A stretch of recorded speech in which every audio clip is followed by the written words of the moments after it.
It's the same call for orders since 1929. Hello, chicken fry! Lunchgoers line up at Nelson's Buffeteria at 44th and Memorial for chicken fried steak and homemade pie.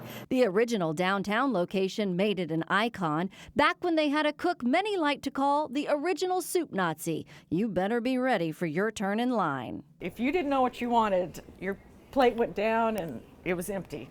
Jody Rogers is Nelson's granddaughter. She runs the family restaurant. I told her to move over for the professional. With her mother and brother. But for many months out of many years, 8, 9, 10, 20. the woman in the apron goes from behind the counter to behind the scenes in Hollywood.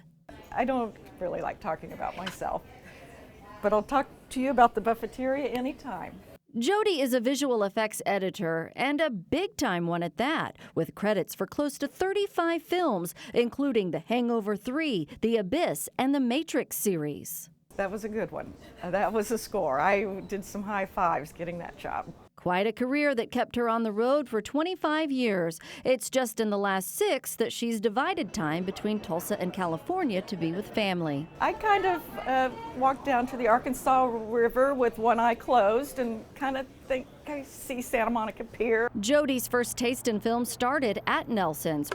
While studying at OSU, her dad asked her to come to Tulsa to help cater to Francis Ford Coppola's crew in town, a job he didn't want to do because it required getting up in the middle of the night. He goes, Jody, if you want to drive down after classes back to Tulsa, open up the restaurant for the Rumblefish crew to eat, you can do that, but you have to go back to OSU the next morning and go to your classes, and I will call you to make sure you are at OSU. This was before the cell phone.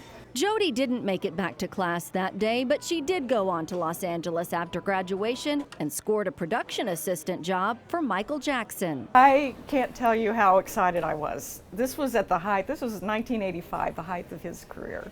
Today, behind the coat rack is a picture with Michael Jackson, the only thing in the restaurant showcasing her career. She'd rather highlight the cinnamon rolls and slow it down, at least for now. If the right project comes up, I would be interested in going back. Erin Christie. I'm a family member, so Okay, it's in our blood. Tulsa's Channel 8.